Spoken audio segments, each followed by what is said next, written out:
Flirting isn't about grand romantic gestures. Instead, it's a string of small moments that build slowly, albeit consistently, to ratchet up the tension and emotion of an interaction. And since flirting is a mode of communication that is about emotion rather than logic, a lot of guys, they get it all wrong.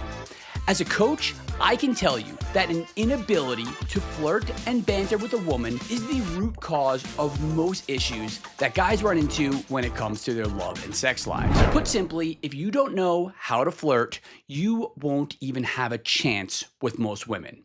Now, this is even more pronounced when you're an older guy looking to meet, attract, and date younger women. So much of an older guy's success or failure depends on whether or not he knows how to spark an attractive, alluring vibe. Older guys who lack this knowledge and or skills do not stand a chance.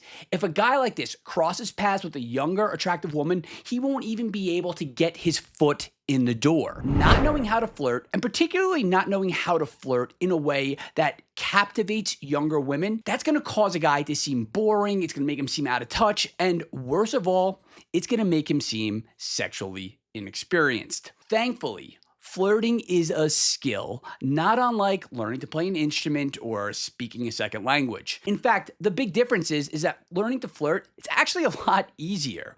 So much of it depends on the quality of the information that you're learning from. It's really essential to apply the 80-20 rule here because your ability to spark a fun, attractive conversation, it only comes down to a handful of techniques. It really is that simple. Having a few tricks up your sleeve is all it's going to take to captivate a woman's interest and hold her attention. And that's where I can help. After a decade of trial and error, I've sifted away the nonsense and I found that there are 5 essential techniques, and learning these 5 techniques will be the difference between a woman saying, well, it was really nice meeting you, versus I don't usually do this. So get comfortable because you are about to discover the 5 proven techniques that ignite a fun, flirtatious vibe anytime you talk to a woman. So let's get started. 1. Push-pull. If you don't know what push-pull is, it's a verbal technique that's like the secret sauce of flirting. That's because it combines the 2 essential ingredients of attractive flirting, which is tension and release. To be more specific, the push is a challenging or teasing statement that pushes a woman away. And that creates tension, right? Now, the pull, that's an affirming or validating statement that pulls a woman in and it releases that tension. The more you cycle a woman between those 2 polarities, the tension and release, the more attracted and connected that she's gonna feel to you, which is the end game of flirting. So as a quick example, if a woman said something that's funny or witty, you might respond by saying something like, ha, you're funny. I love it when a girl has a good sense of humor. It's such a turn on. Man, it's just too bad that you like country music. Now, do you see how that 2-part statement works? You're validating her sense of humor, and that kind of pulls her in, but then you're teasing her about her taste in music, and that playfully pushes her away. Now, one way that I like to use push-pull is by using it to create some anticipation. So sometimes I'll start by saying something actually kind of negative, like, oh, wow, I hate you, or I can't talk to you anymore. And that obviously would prompt the woman to ask, well, why not? Or why do you hate me? Now, rather than responding right away, I like to hold strong eye contact with a smirk on my face and let that moment just kind of hang there for a moment or two, right? I let that suspense build a bit. And then I'll say something like, because you look so good in that dress. It's a real distraction here. I mean, here I am, I'm sitting here, I'm trying to be all gentlemanly and charming, but because I have, eyes, I keep losing my train of thought because of how good you look in that dress tonight. Now again, notice how I start by pushing her away, by saying something seemingly a bit negative, like, well, I hate you. It doesn't get much more negative than that, right? And even though I'm delivering it in a sort of playful, flirtatious way, combative statements like this, they create a lot of tension. And by waiting a moment or two before delivering the positive part, the pull, it really electrifies the vibe. Now, if you've ever tried something like this, then you know what it feels like to hold that tension. You know how palatable it is. And if you're feeling it, you can be damn sure that she feels it as well. And there's one final point I want to make about push-pull. Another benefit of this technique is that it keeps the vibe moving. If you just compliment a woman, it usually only leads to an awkward dead end, right? All she can really say is, "Aw, thank you," which shifts the onus back onto you. You need to find another topic or another thread to keep that conversation going. However, when you add that push and you tease her a bit, she's probably going to defend herself or she might tease you back a bit. So by adding a push like, "Oh, too bad you're from New Jersey," the vibe, it stays playful and it stays fun, which is the essence of flirting. When I was learning this, a guy who really helped me understand it compared it to like as if you were playing volleyball, or think about it like as if you were playing tennis. Now, the goal of flirting is to keep the ball in play, to keep hitting the ball back over the net. You don't want to say things that lead to a dead end, because that's like letting the ball, it's kind of like letting it hit the ground. So to keep the ball in play, to keep it in the air, you need to say things that lead to a nice back and forth volley between you and a woman. That's why teasing and playful banter, that's why they're practically synonymous with flirting. It's a style of communication that, look, it doesn't come natural to most guys, and it certainly didn't come naturally to me. But once you start applying techniques like push-pull, as well as the other techniques we're going to cover in this video, you really kind of just develop a feel for it. And it's not unlike learning how to play something like a new sport. At first, you might feel a bit awkward, you might feel a little clunky, but once you understand the rules and then you get comfortable executing the techniques, not only are you going to be able to play the game, but you're actually going to enjoy playing. 2. Simply saying no. What most guys don't realize is the one word that turns a woman on more than anything else, it's no. That's because saying no creates tension and it sets up a challenge. This is one tip that has real personal significance for me, because way back when I first started studying dating advice and I really didn't know much of anything, I found myself in the friend zone with this girl that I really wanted to date. And just by using this one tip, by getting in the habit of saying no more often, I was actually able to turn things around and actually ended up dating her. Now, at the time, it seemed almost like magic, right? It seemed almost like uttering the word no was some sort of attraction spell. But now that I'm older and I'd like to think I'm a bit wiser, I understand that the magic isn't in the word itself, but it's what saying no says about you. A guy who's comfortable saying no is a guy who has a backbone, who places a value on his time and on his attention, and who isn't a doormat or a pushover. Saying no puts a woman on the back foot, where she's the one in her head, she's the one who's thinking what to say next, and she's the one who's qualifying herself to you. In other words, she's the one who's chasing. However, saying no doesn't simply mean being a contrarian, where no becomes your default response whenever a woman asks you anything. Instead, it's important to use your no's strategically, which often means saying no at the right times. Now, what I found is the right time, it often isn't the big questions, but rather it's the small ones. Better yet, a lot of the times it means saying no to a question a woman didn't even directly ask. For example, say you and a woman, let's say you meet at a bar or a coffee shop, the sort of place where you walk in and you seat yourself. Now, imagine she just walks over and sits at the first table that she sees. That's when you can say, "No, you know what? Let's go sit over here instead." And then you lead her to another table. Now, look, this is a small gesture, but let's consider what it does. Let's consider the sort of implications of it. There are really only two likely scenarios that's going to happen, right? She's either going to concede and she'll follow you to the table that you choose, or she's going to push back a bit and say, "Why don't you want to sit here?" And both of those responses are only going to help you. So with the former, if she goes along with it, you position yourself as the leader. She's following your lead, which is an attractive masculine quality. But now, if it's the latter, if she pushes back, you've created tension. Now, obviously, choosing where you sit isn't that big of a deal, so there's no need to get into an argument about it. I mean, it's certainly not a hill that you should be willing to die on, but you should use it to ignite some playful banter. If you want an idea of this, watch how screenwriters script scenes in a movie. Watch what happens when one character asks another character to do something.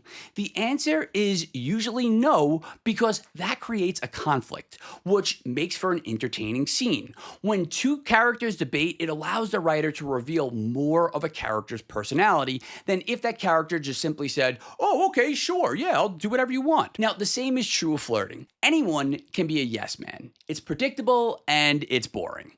Get in the habit of saying no. That doesn't make you an asshole. In fact, it doesn't even necessarily make you disagreeable. Instead, it makes for a better interaction where a woman is actively invested and you're getting to show her more of your personality. So to sum this up, remember that when you're brave enough to say no, when you resist the urge to give a woman exactly what she wants all the time, ironically, you're actually giving her what she really wants, which is a guy who's in control and a guy that she has to work to win over. 3.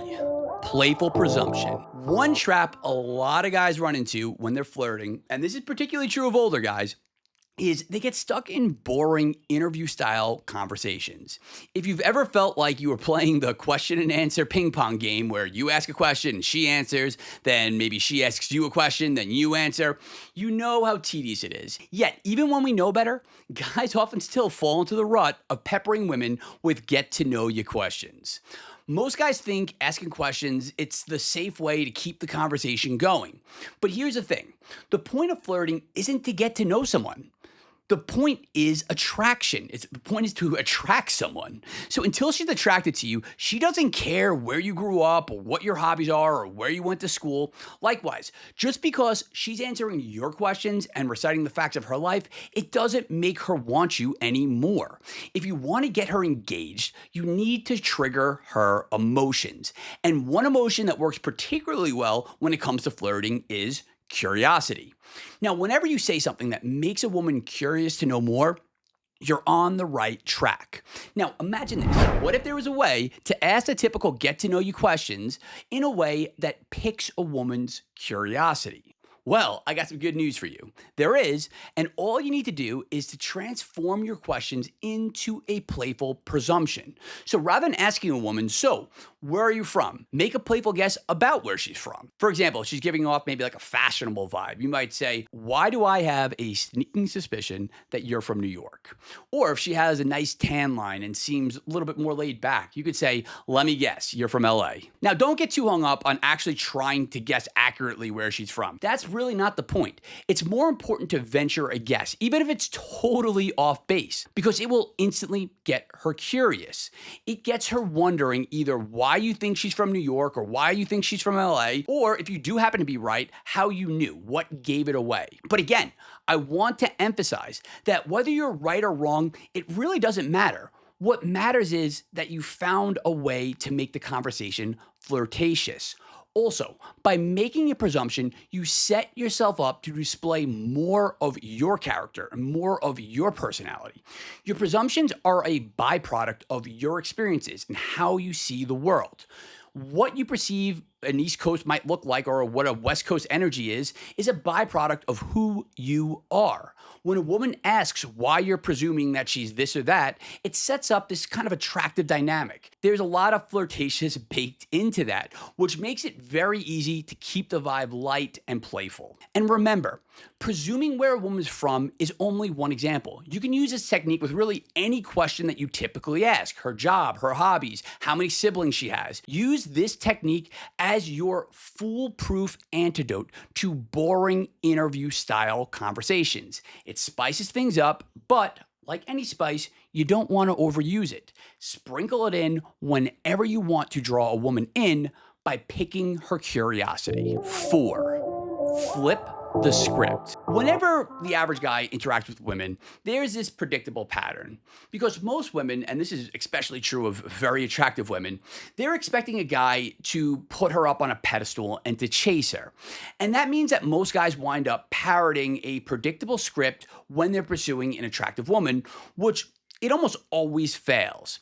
Now, you need to break this pattern. And one of the easiest ways to do that is by stealing the lines and things that women usually say to guys who chase them. For example, telling a woman that she seems like a really nice girl, or saying stuff like, "Hey, don't get any ideas. This works really well, not only because it's humorous, but also because it reframes the dynamic. It's usually women who say things like, "Oh, you're such a nice guy," or accuse them of only wanting, one thing. Now, it's quite a spectrum, right? Guys, they're either like these dickless simps or they're these raging perverts. But look, women treat guys like this for a reason. And that reason is because it works to their advantage. So why not steal a page from their playbook? And all you really need to do this is to flip a line that a woman typically says to a guy. For example, saying things like, "Oh, women, you guys, you all only want one thing." Or saying stuff like, "Are you just trying to get into my pants? Like, what is this? Get to know me first." Now, obviously, you want to deliver lines like this in a teasing or playful way. And when done right,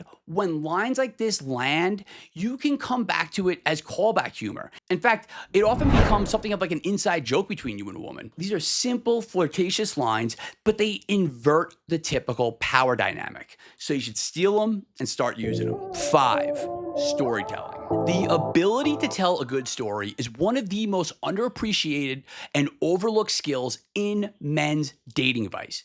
If you can tell a good story, you can hold a woman's interest. Better yet, storytelling also makes you relatable, which is critical when you're an older guy who's dating a younger woman. It's a powerful tool that can make you stand out, and it helps you connect with her on a deeper level. Now, one of the reasons that storytelling is so often overlooked is that guys don't really know what getting good at storytelling actually means. As a dating skill, I want to start by clarifying what storytelling is not. Now, this is not you pontificating long-winded epics. In fact, the sort of storytelling that works best when flirting, it's often very disjointed and episodic. Basically, you're not telling full stories with that, formal beginning, middle, and an end. Instead, you're weaving in aspects of storytelling, like evocative language and effective characterization, and you're weaving that into the conversation. Now, this sort of storytelling, it checks 3 important boxes. First, it elicits emotion, which adds spice to the conversation. Second, it makes you stand out, which keeps you on a woman's mind long after the interaction or date is over. Third, and this is probably the most important for older guys, it makes you relatable.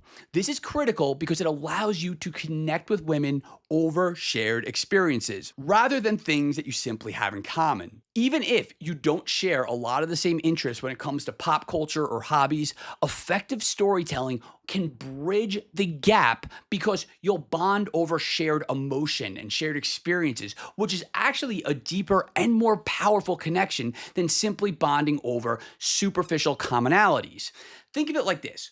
A good storyteller understands how to turn facts into feelings and to do it in an engaging and entertaining way. So you might want to write that down. Storytelling is translating facts into feelings. Take, as an example, your job. What you do for a living, that's a fact. It's information. But how or why you ended up doing whatever it is that you're doing, now that's a story. Maybe it was an aha moment that you have, or maybe you were influenced by a mentor, or there was some event that made you want to go into the field that you're in right now. But when you start looking at your biographical facts like this, you start to see the seeds of stories. But a seed is just the beginning. There's a craft to conveying experiences and characters in a compelling way. And it's a lot easier than you probably think. It's not an art. Like I said, it's a craft. Now, going forward, I actually hope to make a video or two just covering the basics of attractive storytelling. But in the meantime, there are 2 resources that I highly recommend that you check out. First is a book. And this book, I keep it on my desk pretty much at all times because I go back and reference it so much. And it's a book called Storyworthy. Now, I probably read a dozen or more books on storytelling. And the reason I recommend this book more than any other book on the topic is because this book focuses on oral storytelling. And I really like how it simplifies a lot of the tools and the techniques without any pretentiousness. And look, you can order this book off Amazon, and last time I checked, it costs about, I don't know, like not even $12, which is a real steal considering how much good information is in this book. I'm gonna go ahead, I'm gonna put a link to it in the bio, and it'll be an affiliate link. So not only will you get a great book, but you'll also be helping out the channel if you order using that link. But if you don't want to use the link, I still recommend it. Go and take it out of the library or go to a bookstore, whatever. But you definitely want to get your hands on this book because it will transform the way that you tell stories. Now, secondly, if you want to really focus in specifically on the types of stories that you can use as an attraction and flirting tool, then check out the seductive storytelling course that I created with Bobby Rio, which is focused on exactly that. Now, in that course, Bobby and I go into real granular detail on how to construct an attractive story and how to convey aspects of your personality and lifestyle through the subtext of telling stories. It's a comprehensive course that comes bundled with a couple other courses on humor and sexual communication. You can learn about it by going to the URL www.robjudge.net/storytelling. And I'll also put a link down in the description. So